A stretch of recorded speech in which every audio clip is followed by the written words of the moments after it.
Hey guys, this is John, and I'm playing UrimyTumin in the 3-minute pool on ICC. He opens with d4. Let's play knight f6 against that. And I think I'll just go e6 on move 2. We'll play in flexible style against whatever he has to throw at us. I said a while back that I wanted to play a Benoni, so let's give that a shot. I don't know why. The urge has struck me to play this opening. Bishop f4. I'm going to throw an a6, just to threaten to expand with b5, and also prevents knight b5 hitting the pawn on d6. Not that that was probably a huge threat or anything, it just might be useful to prevent. Okay, this is a line, and I think I'll start with rook e8. Yeah, knight there, or bishop to e2. I wonder if it makes sense to play an early knight e4 in this position. I'm going to try it, because it opens up my dark square bishop. He hasn't castled yet, so maybe I can derive some benefit from doing this. What about rook b4? That would be an interesting placement for this piece. He's trying to come to c4 with his knight, however.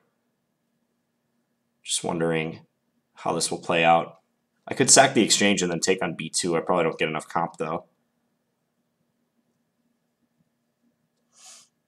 Let's try this move. It's kind of enterprising. You don't get a chance to put a rook on b4 before your opponent has castled very often. So he's offering the exchange here. It's very interesting. I'm not going to take it. If I do that, though, I lose d6. However, if he takes d6, I have queen f6. So I'm trying to put my knight on e5. That's what I'm attempting to do. I also might, if he castles, play bishop takes a1, queen takes a1, queen f6. This is another line I'm thinking about. Interesting play already. I have a good book on by Quality Chess on the Benoni that I've been meaning to read forever, but have not got around to it. Yeah, so this is my idea. The fact that I have this move, forking the bishop and the rook. He just has to part with material now. Maybe something like bishop takes c5. He gets 2 pawns for it. It's not going to be enough.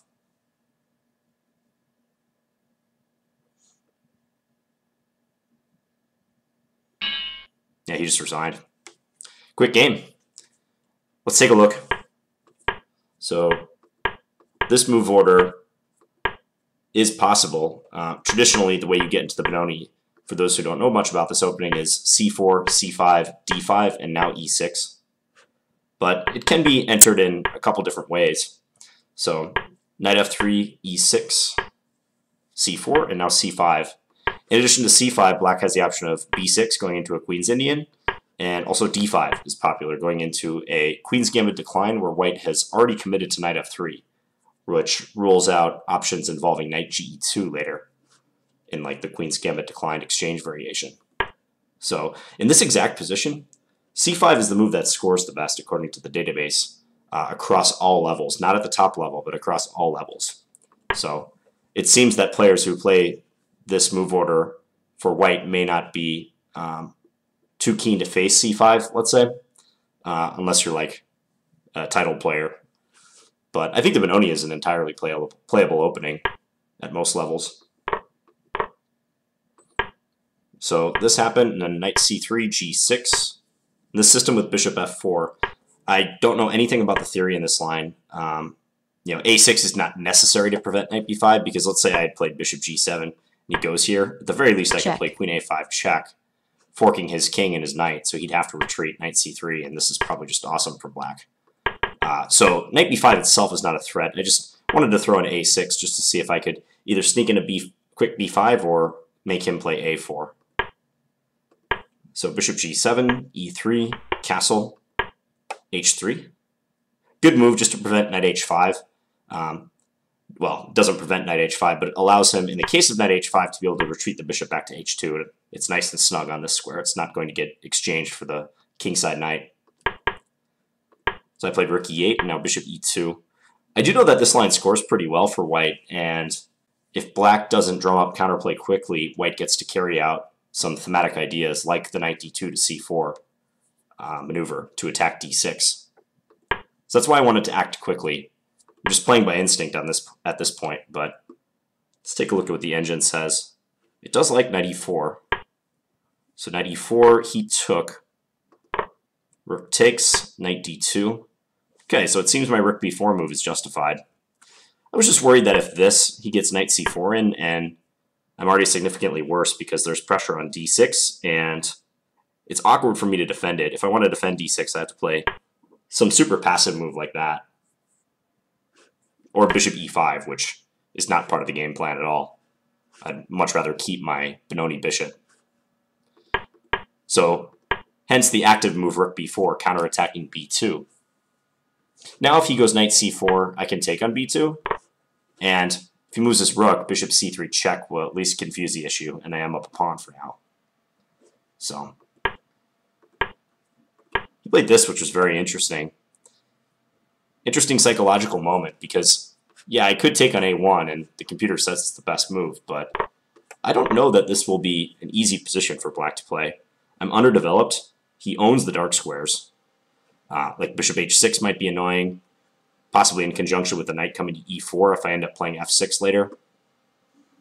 b5 is the engine suggestion. Guess stopping knight c4, but what happens if he takes? So I can't take back because the rook is hanging. So bishop b7. And it looks like black's activity can make up for the fact that he doesn't have a dark square bishop anymore. Yeah. If I had more time, I would have more seriously considered bishop takes a1, but in a 3-minute game, I didn't want to lose the initiative. So that's why I played knight d7. And he should move his rook now. Yeah, I agree with what the engine's saying. Rook a2, or I expected to move like rook c1, let's say. It is nice that I can come to e5 or f6 with the knight now, though. My queen now defends d6 once more. If knight c4, I would assume I have, what, b5 probably? Yeah, because if he goes after the d6 pawn, I have rook takes f4, removing the defender of the knight. And if knight takes c8, I can just move this rook somewhere. And this knight is trapped. There's nowhere for it to go. All these squares are covered by my pieces. So it actually seems like I have good play even if he doesn't blunder bishop takes d6. Yeah, thanks to this rook b4 move. I guess he should just like leave this pawn. He shouldn't even bother moving it. Castling, and if I want to take on b2, it costs me a lot of time. My queen side is slumbering entirely. So I don't know that I would be in a great mood to take that pawn. I'd probably prefer to get my development completed, which won't be easy though, because again, if I do this, now he can take because queen f6 is less effective. It only attacks the bishop, not the rook on a1.